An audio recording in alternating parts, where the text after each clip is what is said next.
It's enough to make a grown man cry. دم دي دم دم سكاي فوكس.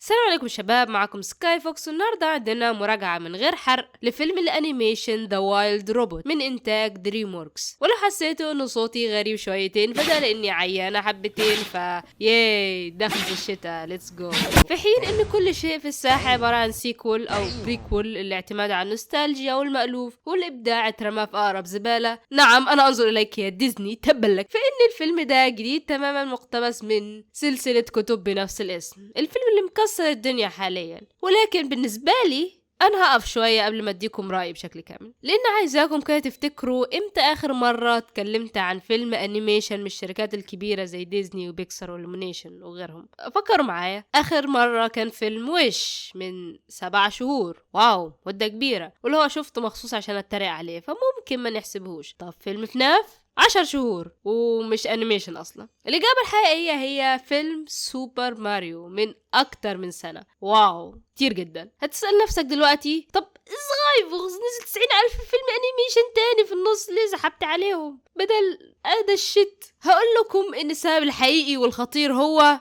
فقدت الشغف.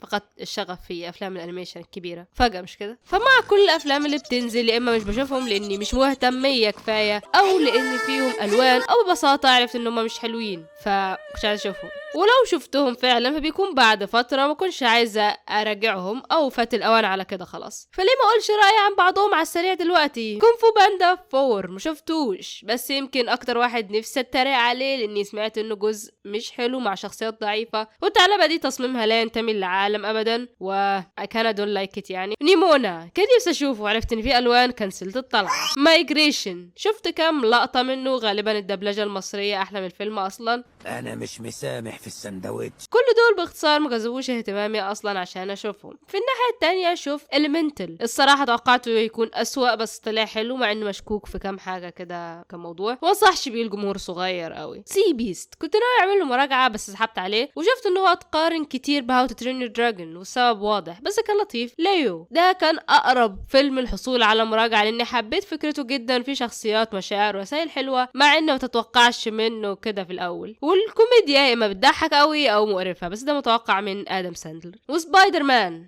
يعني مش محتاجه اقول لك ان هو اسطوري، انت اوريدي عارف، بس خبر ان في عالم الوان ومش عارف ايه قفلني منه شويه. وصح انسايد اوت ناس تكتب في الاول في السكريبت حلو، بس كده. ودي آراء السريعة وردي على كل أسئلتكم من الأفلام دي. أي حاجة ما ذكرتهاش في الأغلب ما شفتهاش أو نسيتها أو شفتهاش ونسيتها أو قلت نام مان I don't give a shit، ولكن أول ما شفت إعلان فيلم ذا وايلد روبوت قلت نام مان I have to watch this shit، وتحمست، استنيت، تفاديت الحرق وشفته. توقعت يكون حلو بس بوظ توقعاتي وطلعت تحفة فنية بكل ما تعنيه الكلمة.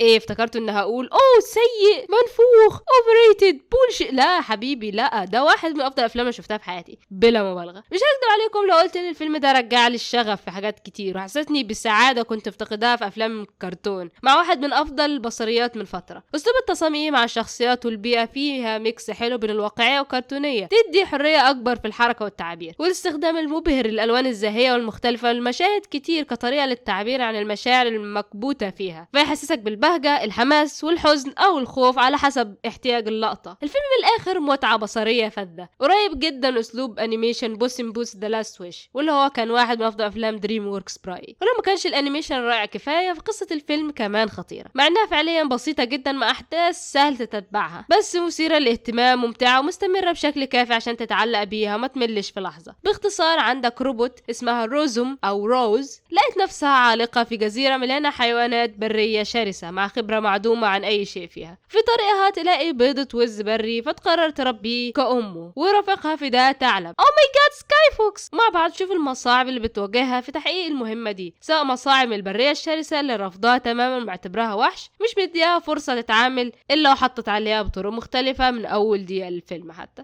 How old are you؟ نعم برضه عايز ايه؟ بقول لك how old are you؟ يعني ايه برضو مش فاهم؟ او صراع روز نفسها للتغلب على برمجتها وتعديلها وهي بتتعلم اكتر عن اللي حولها في سبيل الافضل للناس اللي بتهتم بيهم والاكل تحقيق غايتها نفسها، رغم ان بنيتها كروبوت مش مؤهلاها نهائي للتعامل مع المشاكل دي، لا هي عارفه تهرب ولا هي عارفه تتاقلم. And I'm not gonna let anyone get in my way. I'm a failure after all that hard work. ومواجهة التحديات المفاجأة هي جوهر الفيلم والشخصيات برأيي، وزي ما قلت ممكن يبان بسيط، وحتى فكرة تغلب روبوت على برمجته ويكون عنده شخصية مختلفة بذاته وأقرب للكائنات الحسية مش أول ولا آخر مرة تتعمل، ولكن تنفيذ قصة بأحداث عبقرية وتويستات لا تخطر على بال بني آدم مش هدفه من الأساس، بل إنه يفضل يتكلم عن مفاهيم سهلة ومعروفة ومع كده ياخدها بشكل عميق وخلاف، رسائل إيجابية زي الصداقة، الأسرة، التعاون، التعلم، تقبل اختلاف الآخرين والحب وغيره وغيره، وبيعملها بشكل رائع قوي مع مشاهد كتير مشاعر فياضة تسعدك وتدمع عينيك في نفس الوقت، ودي أكتر حاجة بحبها. شيش إيه الوضع مع أفلام الروبوتات اللي بتخليك تعيط؟ ولكن القصص المشابهة اللي مش بتركز على أحداث معقدة تضطر تعتمد على حاجة تانية لقوتها السردية، ألا وهي الشخصيات، لأن لو قصتك بسيطة بس الشخصيات ما كانتش حلوة أو ما قدرتش تكون مركز الاهتمام الأهم، مبروك قصتك هتبقى بولشيتية عفنة وهتتنسي بسرعة. ولكن لحسن الحظ دي مش الحالة هنا نهائي، حتى مع شخصيات جانبية متعددة من حيوانات مختلفة، فكل واحد منهم كان ليه دوره وصفاته اللي تقدر تتعلق بيها وتحبها، ساعد في ده البيئة الصغيرة نسبيا ومتناغمة مع بعضها، فخلى التركيز على كل واحد مناسب جدا وبشكل مفاجئ، ولا شخصية كانت كريهة مملة أو مزعجة أو أول ما تظهر تقول يا ليه وتعوز تخبط راسك في الحيطة كل ما تتكلم. وبالنسبة للشخصيات الرئيسية فالثعلب فينك والويز برايت بيل كانوا حلوين بطرقهم الخاصة واستمتعت معاهم وخصوصهم المختلفة، خاصة الثعلب اللي شخصيته ودوافعه تغيرت وتقدمت من البداية للنهاية بشكل جميل، والوز كمان كان حلو برغم انه اظنه ضعيف شوية من ناحية الصفات مقارنة بالباقي، بس مازال نايس جدا. Find that woo inside you.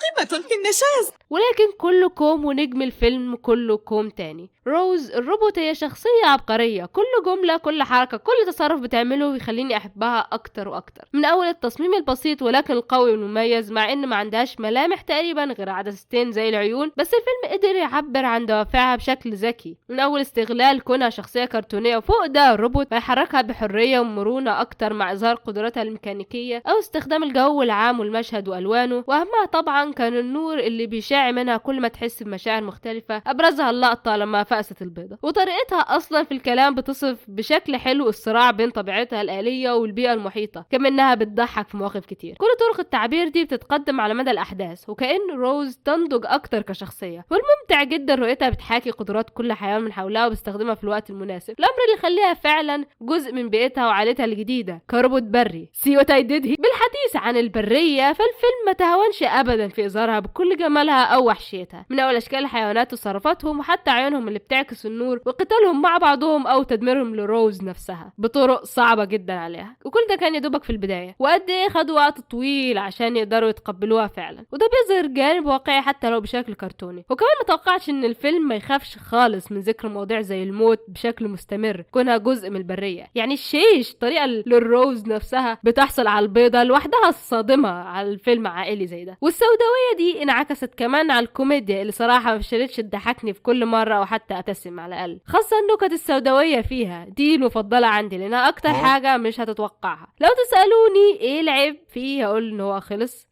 للدرجة دي هو حلو، بس لو اتكلم بجد أحداث النهاية قد تكون حصلت وانتهت بشكل سريع أو من غير بناء كافي، خاصة مع الشريرة الجديدة هيكون أحلى لو شفناها بشكل أكتر، بس دي في الحقيقة مش مشكلة كبيرة لدرجة إنها بوظت آخر ولا حاجة، لا النهاية ما زالت حلوة جدا ومرضية كفاية مع تضحيات وقرارات خطيرة. وعرفت معلومة تتعلق بالنهاية إن الكاتب اضطر يخلي الفيلم مقتبس من كتابين من 3 عشان ما يكونش ليه جزء تاني أو يكون منفرد بذاته، فده أكيد سبب الضغط شويتين الأحداث في الآخر، بس أنا أفضل إن هو ينتهي على كده من غير أجزاء مستقبلية، مع إن في خبر تاني ما عارفش هيكون تأثيره سيء أو لا على المستقبل، قالوا إنه الفيلم ده يكون آخر واحد يتم إنتاجه بشكل منفرد من دريم ووركس واستديوهاتها، وإن الأفلام الجاية هتكون مع استديوهات خارجية مشتركة بره الشركة أو حتى بره البلاد. موضوع يعتبر شائع في الشركات المشابهة لكن هنضطر ونضطر نستنى عشان نعرف نتائج القرار ده هتبقى ايه. وفي الملخص الفيلم ده تجربة تحفة وتستحق جدا كل المدح اللي جالها. استمتعت بيه وحبيت الشخصيات وعيطت وفاق توقعات. هل هناك ما هو افضل من ذلك؟ مما يثبت انك ممكن تنجح بقصة وشخصيات جديدة دلوقتي لو اشتغلت عليها كويس. ولسبب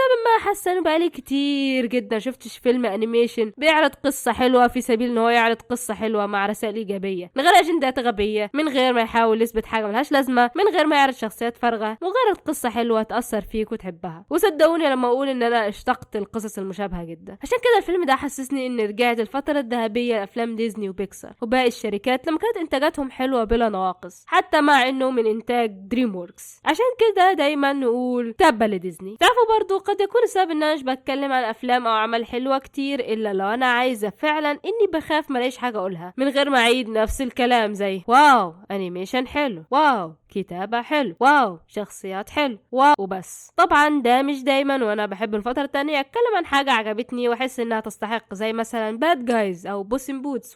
صدقوا كل الافلام دي تشترك في وجود شخصيات رئيسية حيوانات؟ لا اكيد صدفة ولا تعني اي تفضيلات او تحيز مني. وتقييم الفيلم ده هو That's why he's the GOAT! The GOAT! من 10. يلا باي خلاص. وده كان كله عندنا النهارده. متنسوش تحطوا لايك، تشتركوا في القناه وتقولوا رايكم في التعليقات. تابعوني على الانستا وفي الوصف تحت. اشوفكم في الفيديو الجاي ومع السلامه. I just wanna be